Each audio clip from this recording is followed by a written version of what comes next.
But first, we're going to begin with our introductions. Hi, everyone. I'm Melanie Hawks. I am the Organizational Development Manager at the Marriott Library, which is at the University of Utah.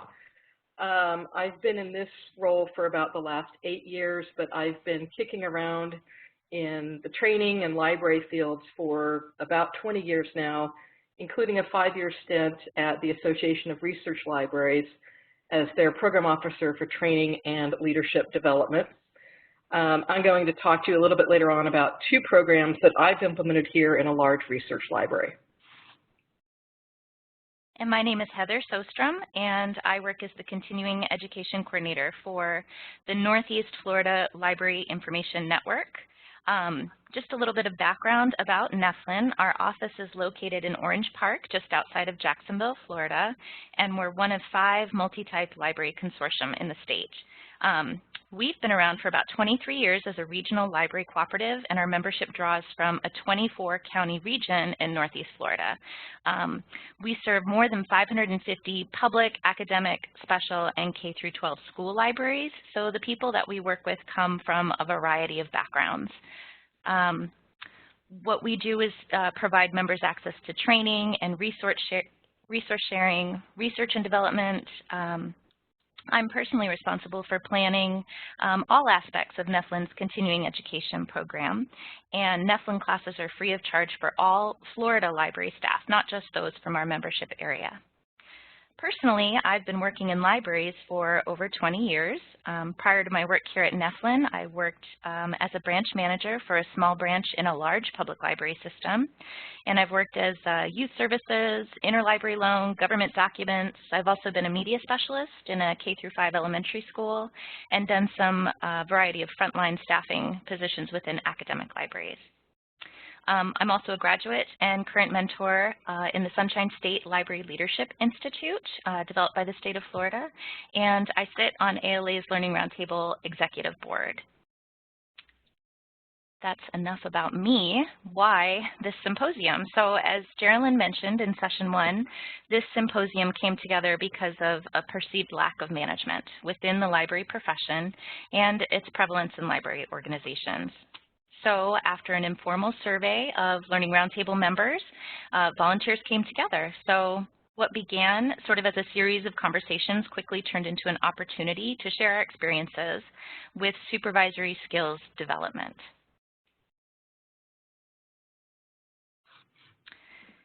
This is session 2. This session covers the what of supervisor development. Melanie and I will discuss several successful examples of programs currently in place. We'll cover actual real-life supervisory skills development programs that you can learn from and borrow from. In the first session, you learned about best practices to help you construct a program in such a way that works for your target learners. Our third and final session will look at how you can position supervisor development so that it's an easy sell, both at the organization and the individual level. For the rest of this hour, we'll be delving into the what of supervisor development. We're going to look at some successful models and learn about how those models' drivers, their challenges, and opportunities we have for improvement. We are going to be asking attendees to interact with us by typing questions and comments in the chat box, but also by using WebJunction's annotation tools. Jennifer, did you want to talk about those? Certainly, I can do that. So those of you who were here in the last hour know that we are asking folks to find the annotation tools under the small marker at the top left corner of the slide. If you're on a Mac, those might be at the bottom, but go down halfway to the what may be a square at this point. It may be a check mark for you if you've been here, and pick that check mark, and that's what we'll be using, and feel free to practice on this slide. Excellent. Look at all those check marks. All right, and then we'll have you pause your practice, and as we move to the next slide, we'll ask for your input. Okay, I think everyone's got it. So by way of introducing the what of supervisory skills development, I think it's important that we all have a similar idea of what those skills are and what we're developing. So is leadership the same thing as management? Is being a good leader the same thing as being a good supervisor? So I have some questions here. You can go ahead and put some checks in the box that you think makes the most sense to you. And I'm going to offer a few generalities. So as I do so, please go ahead and use your check marks to indicate, you know, the idea that most closely aligns with your views. It looks like a lot of you are already doing that. So some generalities are that leaders demonstrate and influence behavior, and that supervisors maintain systems and processes. Leaders focus on the future and the road ahead. Supervisors focus on daily functions. Leaders know where to go, but supervisors know how to get there. Leaders are responsible for influencing, mentoring, counseling, and motivating people to get the job done with high efficiency and productivity. Supervisors manage resources such as finances, products, planning, etc.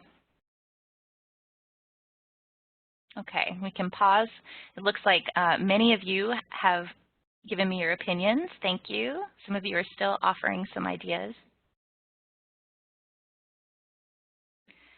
Well, the difference between the two is not always as cut and dry as it may seem. So your own definition may be influenced by your experiences, your thoughts, your beliefs, your perceptions, your organization. I'm curious where each of you stand in the leadership versus management debate. Let's talk about this. So if you would, please just take a moment now to add a simple definition to the chat box. What does leadership mean to you? Or what does supervision mean? If it helps to define it, maybe type in some of the skills that are needed for each.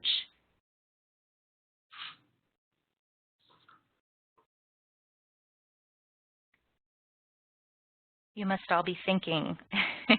Empowering others, being versatile. Yes. Oh, I love that definition, Tricia. Leadership means growing others and motivating. Yes. I can see that many of us have some similar ideas on what makes a great leader and, you know, how that might differ from what makes a great supervisor. Leading beyond yourself. I love that one.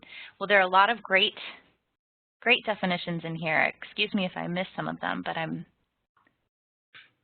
reading quite a few. Setting an example, excellent.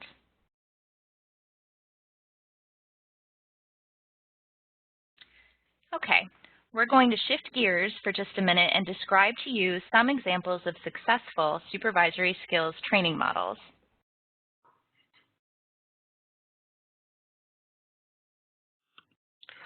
Okay, I'm going to begin by talking about the first of two programs that I implemented here at the Marriott Library. A little bit of background: we are a large research library with about 200 full-time employees, another 150 or so part-time non-benefited employees.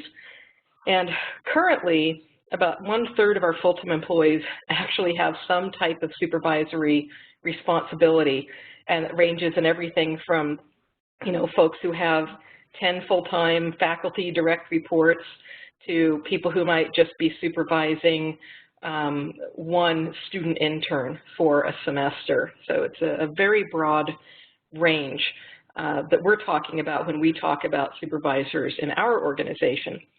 So I'm going to ask you to think a little bit about your own workplace for just a minute, okay?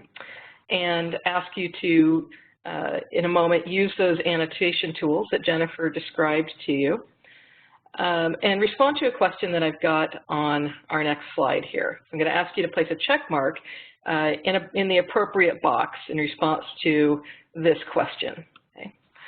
Which is, how often do supervisors at your library meet as a group? Would you say, you know, regularly, several times a year, or just occasionally whenever it's needed, or pretty much never? Okay, wow, good. I'm glad to see a lot of those check marks going into the regularly, several times a year box. Okay, we've got a quarterly coming into the chat box.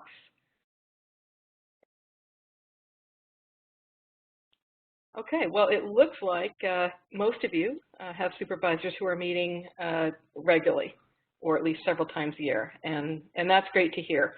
So at my library, when I started here in 2008, I would have put our check mark in the rarely or never column. We did have a monthly meeting for managers, but that was for folks who were at the department head or above level. It wasn't for, you know, those folks who might be supervising our student employees, or for the people who might be just supervising one or two full-timers within a work unit. Okay. So when I came in 2008, I looked at this situation and thought we needed to do something about it. Okay. One thing that we factored into this was just the sheer number of supervisors that we had. We actually have more now, I think, than we did then, but we probably had about 50 people in some kind of supervisory role. And that's a really, obviously a really crucial group of people.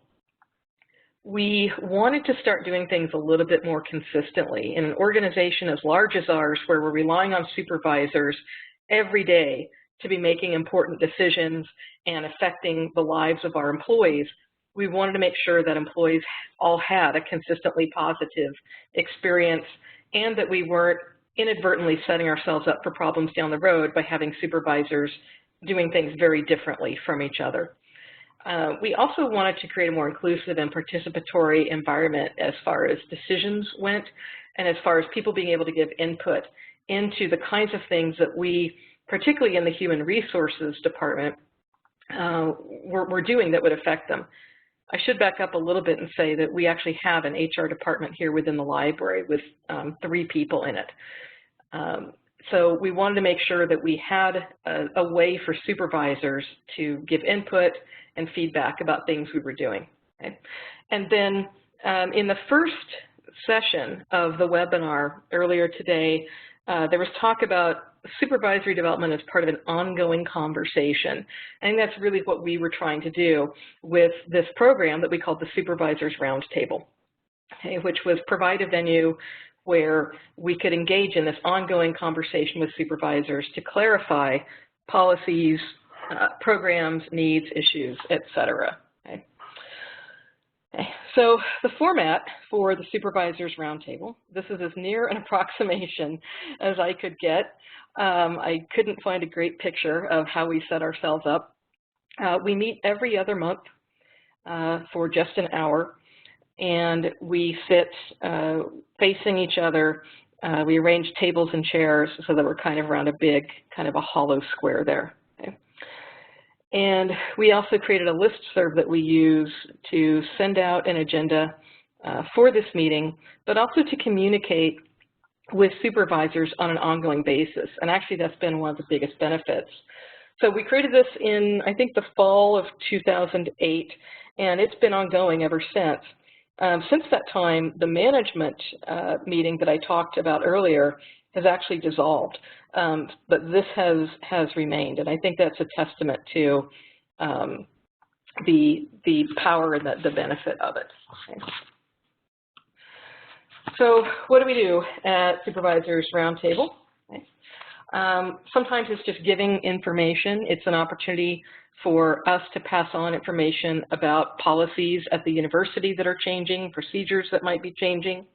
It's an opportunity to provide training on occasion, where we've got, 40, 50 people all gathered in a room as a captive audience, and we can bring in folks from campus human resources, from OEO, or even do our own training on topics that are relevant to all supervisors.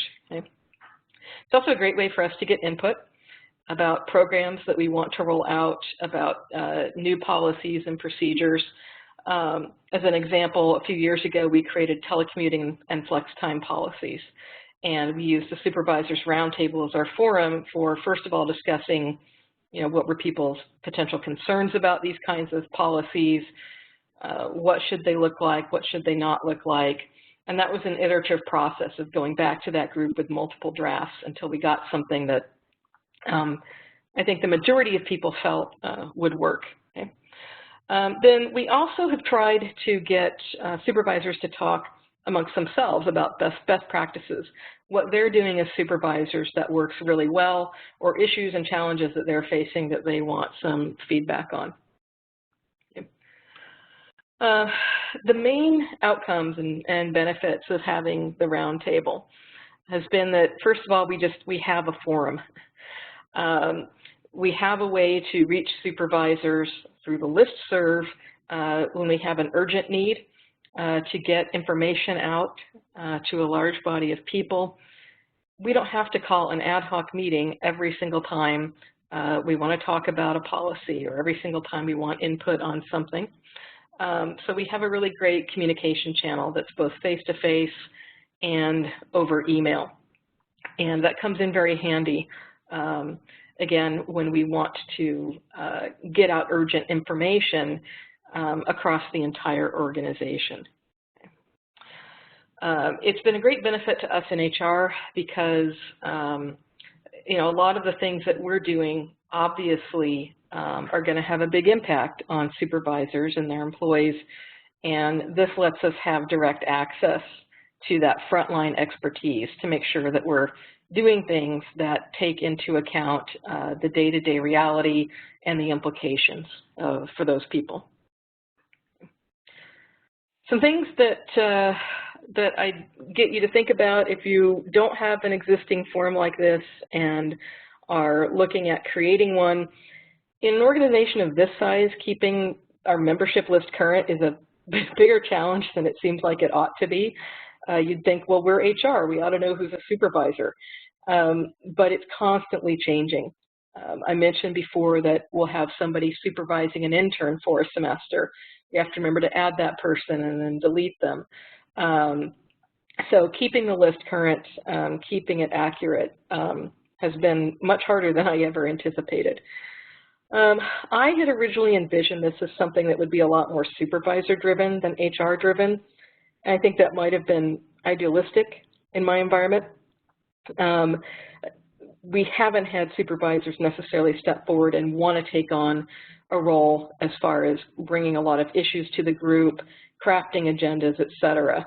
So it's become a little bit more, I guess, top-down from HR to supervisors than I would ideally like. And I'm not sure what we would do in our environment to change that. We also realized just a few years ago that there were some misconceptions about what the meeting was for and who it was for and who could come.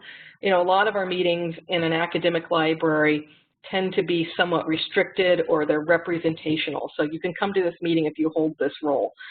And in talking with people in the group, we realized that we wanted this to be a much more open meeting where people could bring others from their department if there was a topic that was going to be particularly relevant or of interest to them, or if a supervisor couldn't attend, they could send somebody from their department in their place.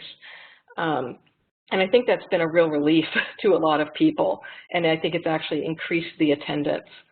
Somebody's asked how large the group is. We have about 70 people on our list. We probably have about 45 at any given meeting. Okay. I just wanted to jump in and mention, you know, your comment in terms of the agenda and communications being HR-driven.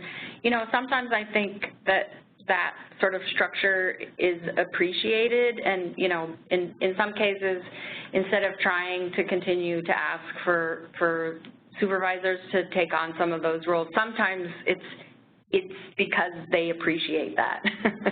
Yeah, I have to agree. I think sometimes, particularly with my background in, you know, experiential training and organizational development, I have a tendency to want things to be a little bit more organically or employee-driven than other people even necessarily want. So that's just another thing to consider in implementing a group like this, is what's realistic to expect, and the fact that in asking people to contribute and take the lead, sometimes they don't really see that as a benefit. They see it as another job. And they want to come to the meeting and be told what's going on and be given some direction. Right, right.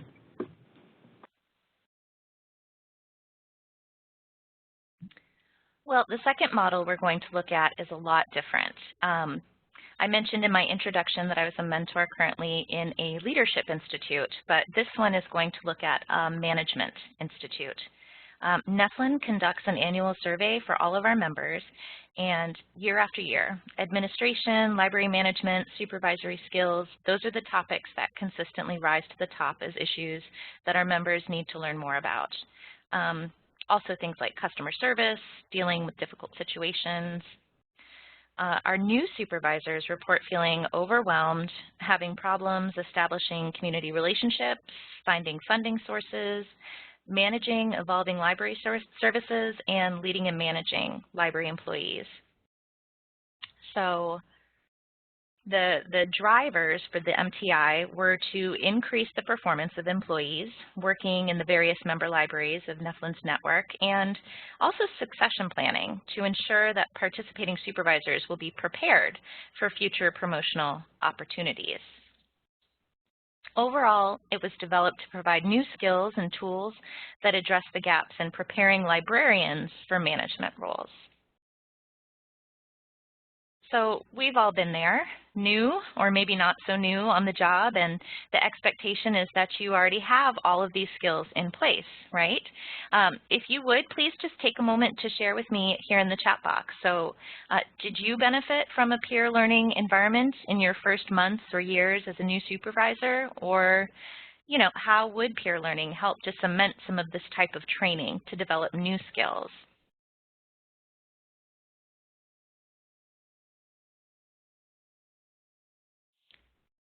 Cheryl, that's right. Sometimes having a mentor in the mode of a previous supervisor can be so helpful. Not everyone has that. Yes, peer learning too, invaluable.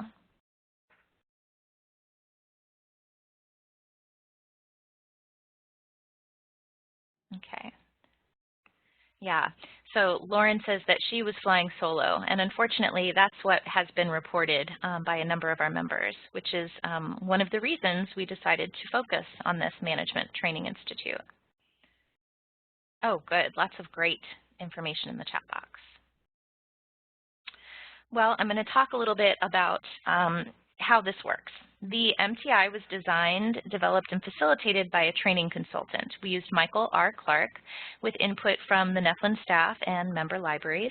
You can find out more about him in the experts compilation provided as part of the symposium. But the program was designed with a traditional instructor-led approach that includes face-to-face participation in 6 monthly sessions. And participants have homework assignments to be completed between each session that focuses on applying the information that they learned. We chose to be selective, so participants were required to complete an application that was reviewed for completeness, level of interest in attending the institute, potential to use these new skills competently, and also how active the individual has been in the library profession. Participants did have to currently be employed by a NEFLIN member library with 5 or fewer years of library management experience. We really wanted the newbies. And they were then selected by committee to participate. The Management Training Institute was developed with content in mind, so it focuses on leadership, motivating, and communicating skills, what we think of as everyday supervisory skills, but also customer service, performance measurements, process mapping, ways to transition into a lean environment. Focusing on problem solving and critical thinking skills, things needed to build successful team environments. And our profession is constantly changing, so change management skills are essential, as is effectively coaching, mentoring, and training employees. We also chose to focus on conflict management and corrective feedback, skills that help new supervisors better deal with the employee performance issues. So I'd like to hear from you again. What do you think? Do you think that the Management Training Institute covered all of the content areas you think are important? If you would, please take a moment to type any thoughts you might have about this into the chat box. What are the top issues facing new supervisors in a library environment? Or are there concerns that you have that are not addressed by this program? This is a new program for us, so it's evolving as well, and I'd love to hear from you.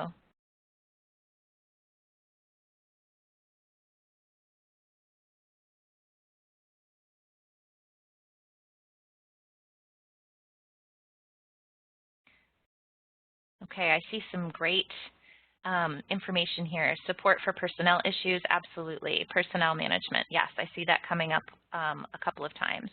Dealing with negativity is something that we address, but emotional intelligence, yes, Elizabeth, of course. We have part of that definitely in the beginning of some of our sessions. So good, there's a lot of information here in the chat, and I'm glad that we will have a record of this for later because this is definitely great.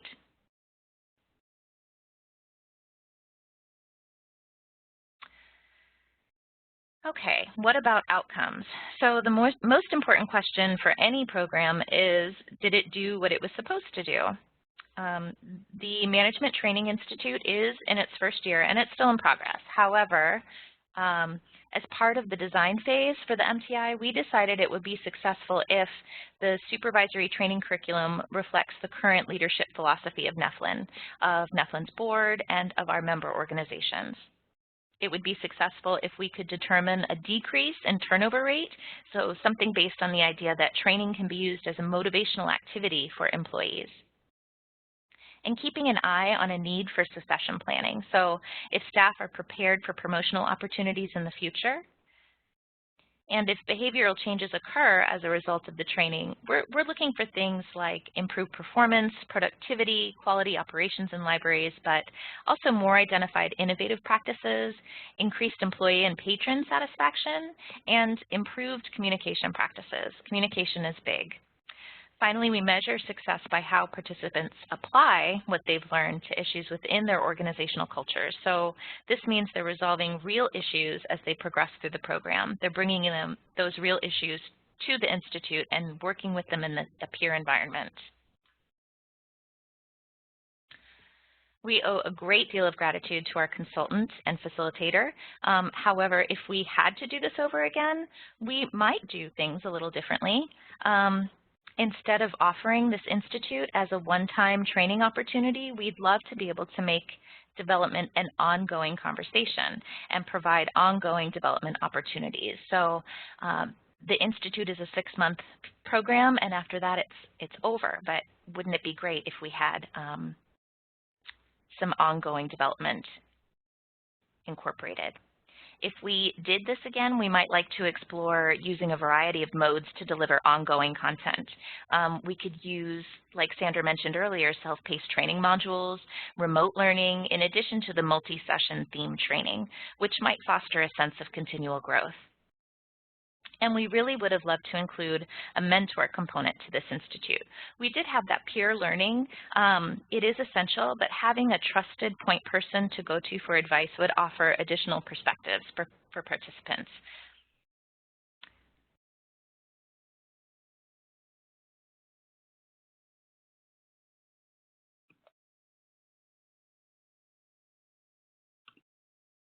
Okay, I'm going to talk now about a more recent program that I coordinated last summer, and one that I think was long overdue for us, and that it looks like others of you might say is long overdue in general, and perhaps long overdue at your own institutions based on some of the things that I've seen in chat. This was a program called Supervisor Essentials. Okay? And it focused very much on employment law, library policy, university policy. Okay?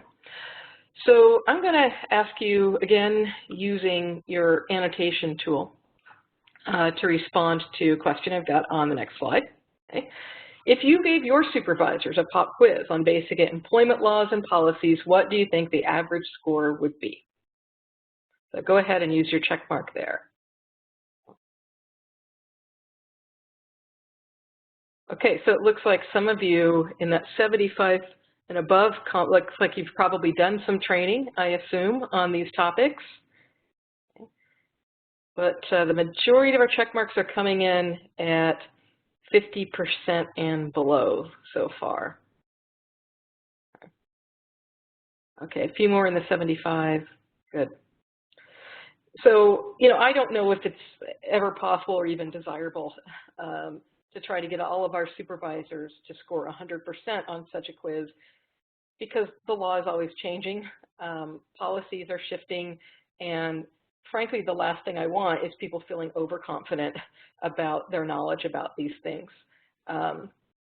So I think, if we're in that 75% or so range, that might be a more realistic thing to shoot for.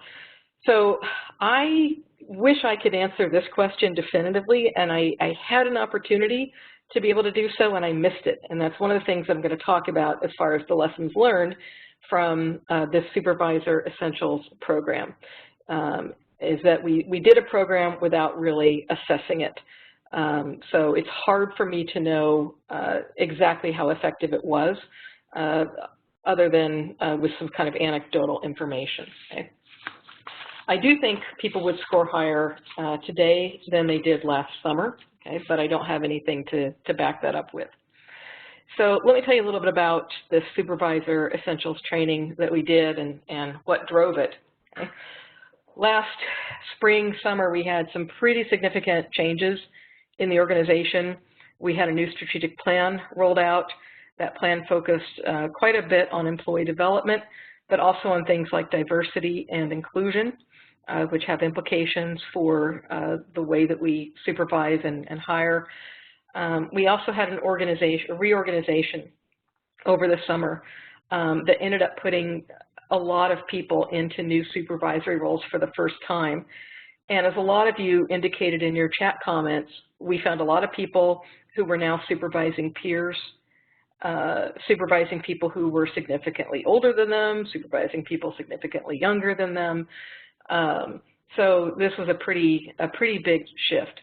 We also had some new hiring procedures that we put into place where we're now using search committees for staff positions as well as faculty positions.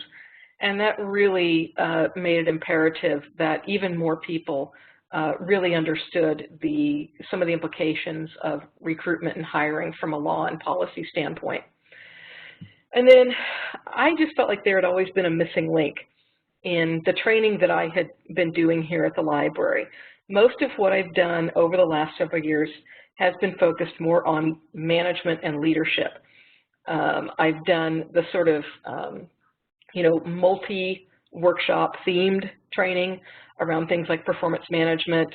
In 2013, I did a very extensive leadership development program that included a required 2-day management workshop people had to attend before they could even apply for the leadership program. That had really been the focus, but I always felt like something was missing. And I, for various reasons, had not really been in a position to deliver that. And that was more the kind of day-to-day supervisory stuff, particularly the stuff that if it's not done right can get us into really big trouble, either with the university, with the law, or just with not having the right kind of environment that we want to have for our employees here. So particularly because of the reorganization and having all of these new people in supervisory roles, I finally sort of had a good reason and excuse to do a training I'd wanted to for a while, which again was very much focused on laws and policies. Okay? And I had originally envisioned creating such a program in an online format so that it would be available on demand to any new supervisor, and also so that we could verify that people had done it. We could have little quizzes people could take, things that would really kind of help us on the compliance side to say, yes, these people took this course, they scored X, they know their stuff. The thing that I have found pretty consistently in terms of our audience here at the library is it's really best for us to talk about a lot of things face-to-face because we're a very large and complex organization, and there are always a lot of what ifs and a lot of questions that are very difficult to answer in a definitive kind of way. They're not black and white. So I decided that the best way to deliver this training, particularly with such a large audience, I was now trying to reach all supervisors, and that was 70 people, was going to be face-to-face. So this took the format of a one-shot, okay? And it was done in a very traditional classroom instructor-led environment. In part, that was because we had a very large number of people to train in a short time. I had 2 other members of the HR team who I needed to bring into this. And my main goal was getting people to show up. And I needed to create something that could be delivered realistically to a very large audience in 1 hour. And it was mostly informational. Okay? So this shot of the room, that's the literal room where we held this in our library. Okay? Now we followed this up, this one-shot session, with a whole bunch of other trainings over the summer. And some of those were delivered at that supervisor's roundtable that I talked about earlier. So that came in really handy as a forum for being able to do these other trainings. One that I forgot to put on the chart here that I've been reminded of today is a transitioning to a supervisory role training. That's one I've offered here a number of times over the years. It's based on a workshop that I did when I worked at Campus Human Resources in the training department. And it addresses some of the things that have come up in the chat, such as, what if you're supervising people who used to be your peers? What if you don't necessarily want to be a supervisor? So that was another one of the follow-up trainings that I did to address that kind of unique challenge of taking on a new role like this in your current organization. Okay. So the content of the one-shot supervisor essentials was, first of all, informational. We wanted to just tell people things that they had never been told before. Our job descriptions for full-time staff, for instance, say exempt or non-exempt. People literally did not know what that meant because they had never been told. So this training covered things like the Fair Labor Standards Act, what it means to be exempt versus non-exempt, and what that means in terms of how you supervise different groups of employees. Okay? So the Fair Labor Standards Act says that people who are non-exempt are eligible to earn overtime, that their time must be tracked accurately, et cetera. Okay? And those are things that people had just never heard before. The other thing that we did was try to help supervisors understand what the expectations on them were and what those expectations weren't. So for instance, as a supervisor, it's your responsibility to know which of your employees are exempt versus non-exempt. It's your responsibility to make sure that exempt employees accurately record their exceptions, vacation, sick leave, et cetera, in Kronos, which is our payroll system. It's your responsibility to ensure that non-exempt employees record their time worked accurately, that they don't go into overtime status, or if they do, that it's approved, et cetera. And we also talked about what their responsibilities weren't in terms of, you know, if you've got an employee who needs to use FMLA, no, it's not your responsibility to guide them through that whole process. It's your responsibility to notify us. Then it becomes our responsibility. Okay? Then we also tried to put things into context for them by saying, okay, if a particular situation comes up, here's what you should do, okay? Such as, you know, if an employee needs to use FMLA, you know, here's what you should do, come to HR. If you've got you know, an employee, a non-exempt employee who's going to go into overtime status, you need to come and talk with us. We have a form that needs to be filled out from campus HR, you know, et cetera. So it was, again, a combination of sort of giving them information to help them understand why certain things need to work a certain way, then clarifying what the expectations of them as supervisors were, and then giving them some contextual information about how we wanted to handle different kinds of situations within the library. Okay. So the particular topics that we covered were things like the Fair Labor Standards Act. We covered a number of laws that are administered by the Equal Employment Opportunity Commission, such as the Americans with Disabilities Act, the Age Discrimination and Employment Act, et cetera. We also covered FMLA, which is the Family Medical Leave Act. Those are really the three big areas for us. Okay?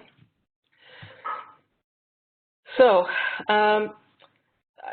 the great outcome of this, personally for me, I felt really relieved. I was very relieved that we had finally done what I thought was our due diligence for giving supervisors just very basic information. They got accurate information, they got as clear direction as we could possibly give. A really great benefit for us was that we learned about some things that were going on around the library that were inconsistent or out of compliance, either with university policy or with federal law. There are a lot of myths that tend to go around about what's actually the law or what's actually the policy and what isn't. In the state of Utah, there are very few employment protections beyond federal. I mean, we have the federal minimum wage. We don't have a state minimum wage, for example. The university has some protections and policies that are beyond the federal. But a lot of people have worked in other states, or they've worked in other kinds of organizations where they had laws or policies that don't apply here at the university, but that they thought were like a federal law, such as taking a lunch break. There's no requirement at our university or in the state of Utah that an employee get a lunch break at all. But there's requirements for non-exempt employees who do clock out for lunch to perform no work during that time. So this really helped, I think, to bring issues to the surface that managers were just kind of handling on their own, on the fly, thinking that they were doing the right thing, when in fact they weren't necessarily. And this just helped to start a conversation with supervisors. Our real main takeaway message from this training was, come talk to us. Don't try to handle this stuff on your own. Don't assume that you know what the law or the policy is, because sometimes we don't even know. We have to go to campus, and then they have to go somewhere else. Okay. So some of the things that I'd rethink or get you to think about if you were going to do such a training like this: I wish I had done a pre and a post test to measure confidence, knowledge, attitudes, or something that would demonstrate how effective that one shot actually was or wasn't. I alluded to this earlier. Every question that we answered led to another question. Well, are employees required to take a lunch break? No, they're not. Okay, what if I want them to, but they refuse to? Okay? It gets really, really difficult to give a large group of people definitive answers that apply to everybody. So again, that's why our takeaway message was, come talk to us, because a lot of times the answer to this stuff is just, it depends. And we don't want to give inaccurate information in a group setting like that. We also had to make sure, we realized that supervisors sometimes felt a little bit sheepish or even nervous when they realized that they were doing stuff that was not in compliance or not ideal. And so we had to make sure that they felt safe to come to us and say, okay, I've been doing things this way that I now know isn't the right way, and we need to correct it. So we made sure everybody understood, you have amnesty. Come and tell us what's going on. You're not going to get in trouble. We're not going to chastise you. We're just going to figure out how to correct this and how to make it work.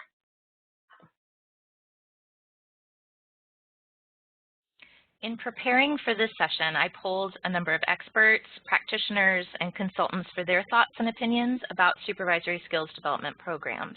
And I found that many of them echoed the same sentiments throughout. So these experts and their experience are detailed in the handouts that you have for the symposium. But number one, libraries need these programs because of change. The library world is changing, and we need supervisory practices to change right along with the industry.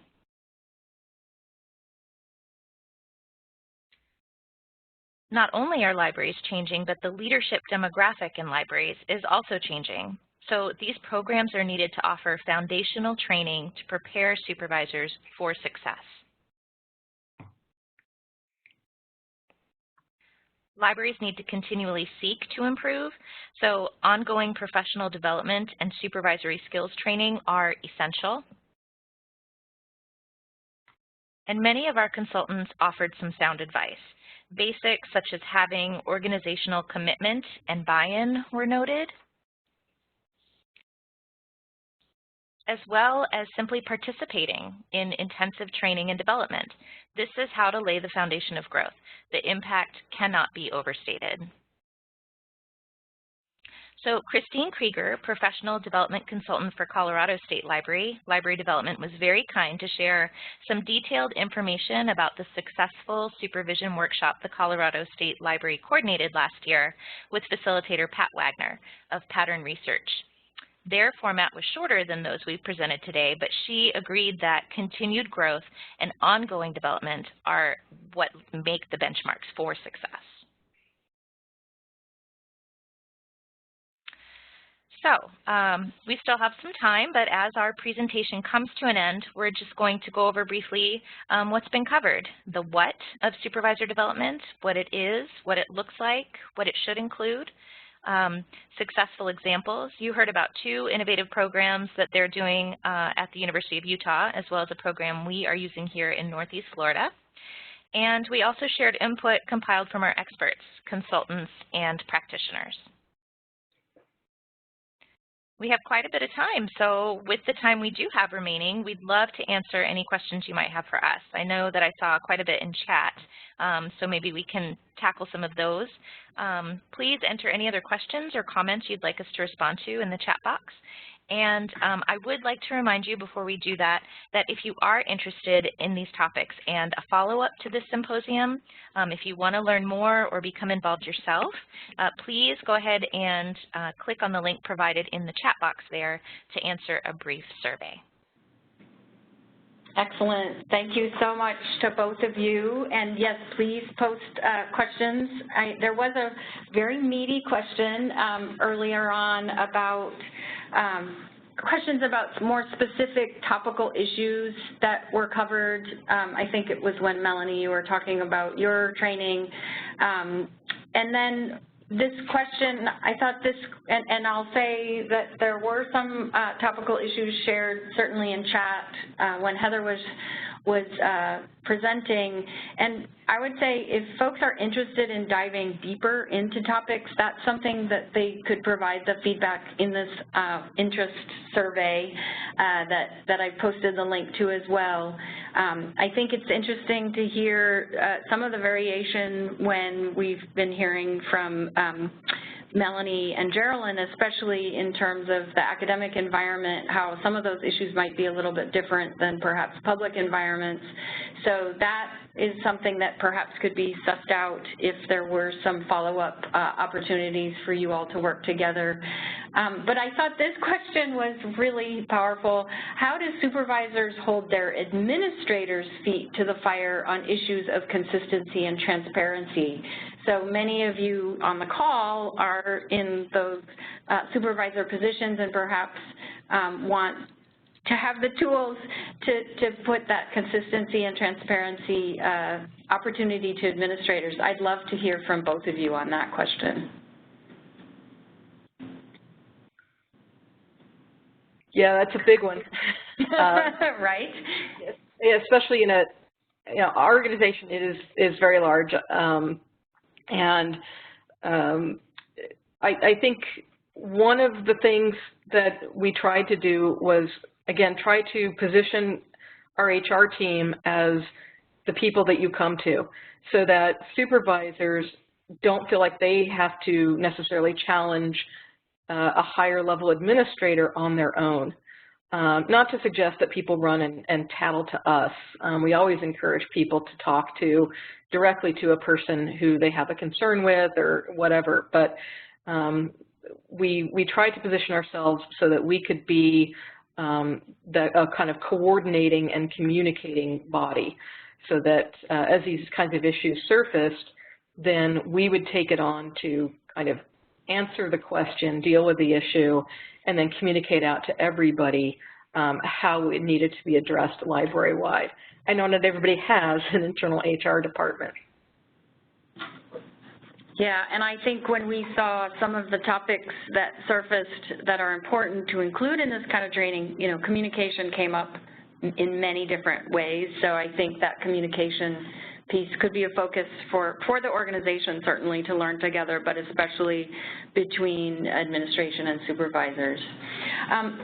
Melanie, there was a question when you were describing your online Supervisor Essentials training. Somebody asked if you could share the slides for that training. I don't know, we haven't talked about the meta level of sharing our training resources. Do you have any comments for that? Yeah, well, so just let me clarify. This was a face-to-face session.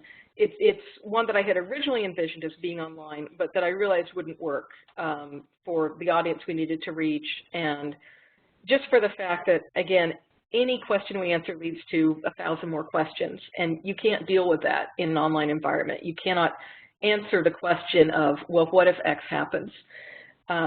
So I actually steered away from online, and what I'm doing now to meet the on-demand need is simply doing a one-on-one 30 to 45-minute session with new supervisors, and it's proven pretty effective so far. That face-to-face is just super important, I think, when it comes to some of these topics.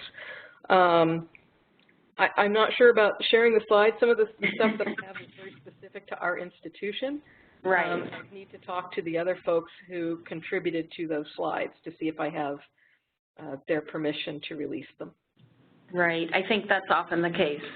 Hopefully, though, that you all feel empowered to connect with each other in that way. And I will say WebJunction is always eager to share templates and examples if people do in the gathering here today have things they want to share, even if it's more specifically around some of those topics. You know, as you all know, we love to R&D, rip off and duplicate, and encourage others to do so because you all, many of you are doing great work in these specific topic areas. So, but that said, I encourage you, if you're interested in any sort of follow-up beyond what's covered in today's symposium, that survey is definitely important to complete.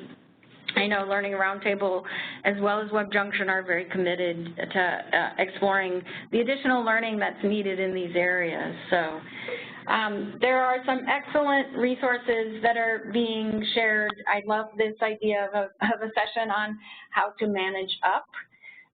Some additional resources and suggestions are being shared there. There was a question sort of a statement question, even with the presence of an HR department, a challenge for HR is working with that management and leadership team who don't feel they need the training. So, and I know that we're going to talk a little bit about this in the next session in getting buy-in from the top down. So we've got buying from the top down and from management up are definitely hot themes as we transition into the next session. Heather, do you have any final comments before we wrap up? Just to touch briefly on some of the comments that are coming in, yes, absolutely. I think in speaking with our experts, organizational buy-in is essential for supervisors to have success, which is why we do focus on some things. I think it was mentioned in the chat box earlier, you know, developing emotional intelligence among your supervisors and managers so that you can develop your team, so that communication is improved.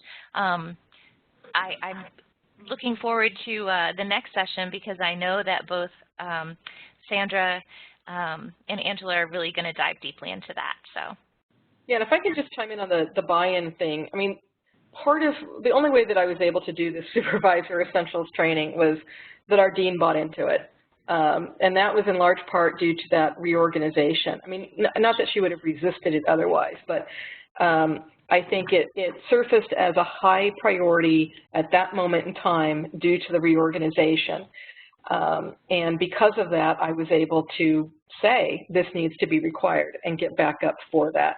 We very infrequently require anybody to attend training other than, you know, very specific job-related training. So that was a huge part of the ability for me to do that. Yeah, I'm glad you touched on that again. I think when we've even talked about just folks learning together as a cohort, people emphasize that sharing a common language, having the same vocabulary, moving into their work was just in and of itself very powerful. All right, well, I'm going to wrap this session up, and again, like I said earlier, it's so exciting to know we still have one more. So as we head into our next session, we're going to take another 15-minute break, and feel free to stretch your legs, and we will be back in 15 minutes. And